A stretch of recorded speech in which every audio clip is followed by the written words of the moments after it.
years. He looks annoyingly young for that factor. He's got his watch to prove it, and Stuart, I don't want us to talk too much about the bike. We're going to have a look at it, but it is a version of what we've got over there behind us that's very, very successful already. Yeah, that's right. Just a couple of minutes, we'll unveil the bike. In fact, might as well tell you all about it. Right, a little bit awkward because everyone's all around, so apologies if I've got my back to anyone. Hopefully you can hear me.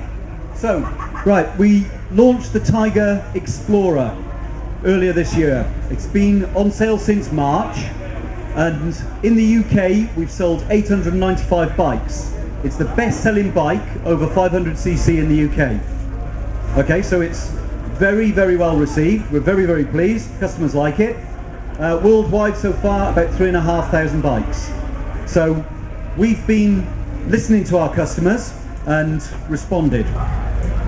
Now, the bike, as we've originally built it, is very much a long-distance adventure tourer. It's got long travel suspension, it's very comfortable, that's rider and passenger. It's got touring luggage. It really is a go-anywhere bike. It's agile and it's got secure handling. We put an awful lot of effort into setting our bikes up to be ridden. It's got ABS, traction control and cruise control. ABS and traction control are switchable. You can select the modes.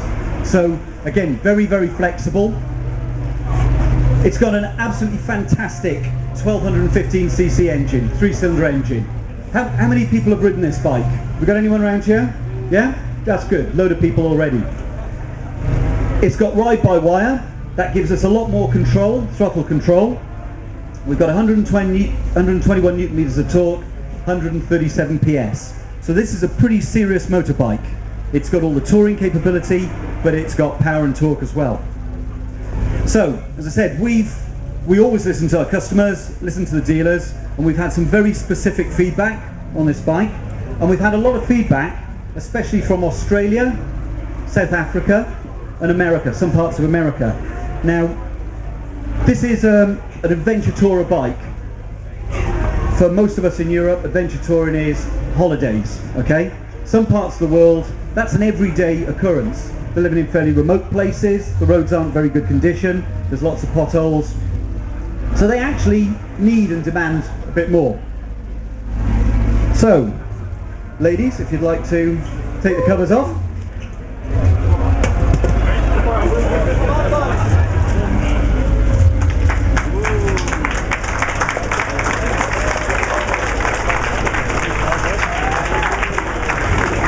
Okay, now what we've gone for here is a much more rugged machine for these customers. We've got wire spoke wheels with aluminium rims, tubeless tyres.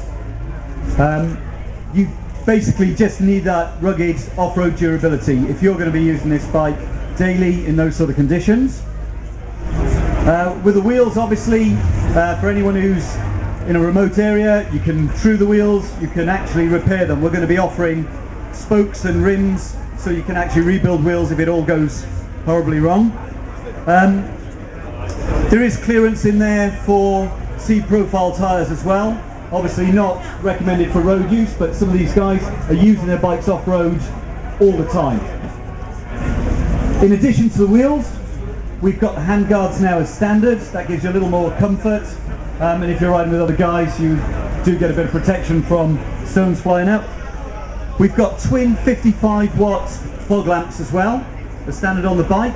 Now this bike has already got the largest alternator in class. It's a 950-watt alternator, so that's a field coil alternator. So it only makes power, or takes power from the engine when it needs to make it.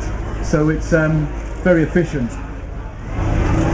Engine bars are standard as well, as is the sump bash guard as well. So we've got a really heavy gauge aluminium sump guard on the bike. Okay, as you can see, the bike's khaki green, which I think is absolutely perfect for it. There's loads of other accessories available, as you know. All the accessories that fit on the Explorer fit on the Explorer XC. So you can really customise this bike to suit yourself. Okay, so we've got rugged off-road looks, off-road ability. I'll hand you back to Steve and we'll answer some questions. Right, Stuart, I've got a couple first. Fuel consumption wise, or distance, how far, how long can you go for? Obviously depends on riding style.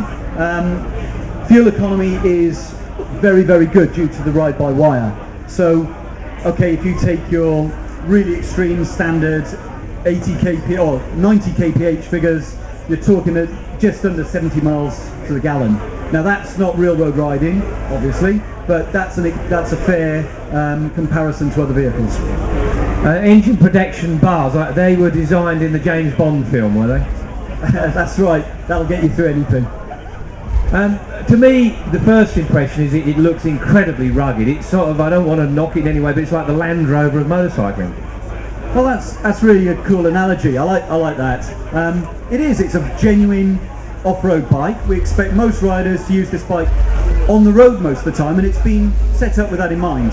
You know, it really is it's a road bike. It's adventure tourer, and it's for trail riding, and quite severe trail riding, to be honest. I think a lot of people forget how motorcycling is such an easy hobby to have. I mean, quite honestly, it's in your garage next to your house or outside under cover. You walk out, you get on it, and you can go down the road on it, and then you can go trail riding. This, to me, has so many usages that it can be go to work, go out at the weekends with your mates trail riding, and when it snows you can still get around. Yeah, well, that is the other thing with commuting. It really is. It's a very agile bike. We do our very best to make them good riders' bikes. You've got a commanding riding position. You're up there above all the traffic. You can see where you're going. You get the bars over the top of wing mirrors without having to pop the front wheel up. It's pretty good. And also extended servicing intervals. Yeah, well, the standard service, which is a minor service, is 10,000 miles, and the first major service is 20,000 miles. So that's quite special. We know people who've got this type of bike do proper distances, and they need that. So shaft drive helps with that. You really don't have to touch it. Just check normal tire pressures and oil levels, and take the services once a year. So, okay, a machine like this, you are in your office with your big crew of people, of designers and everything else. How do you come up with something like this? Do you listen to your customers, or is it somebody in the office says, oh, let's build one of those? Well, this particular model, this was definitely customer and dealer feedback. We always listen to them anyway. We've got the subsidiaries always offer their advice on new models. We've got a very, very strong team, people feeding back, feeding in. The guys in the office use these bikes, the guys in product planning use the bikes, so they know what they're all about anyway, and it's part of the market that's growing. As I said, for this bike to be the biggest selling bike in the UK at the moment, says something about the market and the fact that we sort of hit that mark. And I'm also well aware that the guys that you support in the racing, in the British Supersport, for instance, Glenn Richards, Billy McConnell, they're your test riders. Do you let those lunatics out on these bikes? No, never. No, on the contrary. These guys get to ride the bikes all the time. We've got incredibly competent riders. Most of them come from a race background, but depending on the tests we're doing, if we're doing extreme durability or extreme performance tests, you have to have people with that level of skill. On the roads, we do a load of mileage. We've got very average riders, and we've got guys who are taking people pillion as well, on road mileage now as well, riding them in a normal way. Well, we've heard from Stuart, it's very much customer driven. Does anyone out there have any questions for Stuart or the design team about what bike you want next, or what you feel about this bike? If anyone wants to put their hand up, we can check any questions from you. Anybody? And yes, the gentleman down there, we're going to have to shout. Is the suspension standard, or did you upgrade it? Okay, this suspension is standard. It's already just over 190 millimeters of travel, both ends. It's about the best, it's the optimized, we feel, for the all-round use of the bike. It's the same suspension as the regular one? Yes, it is, which is already really good. What we're trying to do is keep the road ability through the bike as well. And with that in mind, we've kept a 19-inch front wheel. We haven't gone to the extreme of putting 21-inch wheel. You can use the best Adventure Tour tyres. So you've got the choice of tyres, and you keep your road ability, but as I said, you can use your complete off-road tyres with it as well. The weight of the bike, I'm interested. Haven't got a figure. I'll come back to you later. Right, come to that. But anyway, any more questions out there? Customer-driven bikes here at Triumph. How much? How much? Ah, good question.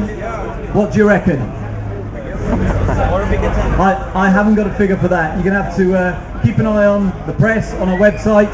It's not been announced yet. Okay, availability. We're going to be starting building this bike in December.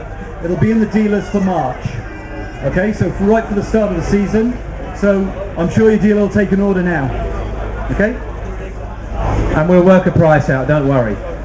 Any more questions out there for Stuart, who is very much involved? If there isn't any more, I'd like to ask, how big is the lead up to designing a brand new model? For instance, somebody thinks we want a 700, a 675, whatever it might be. How long is the build up?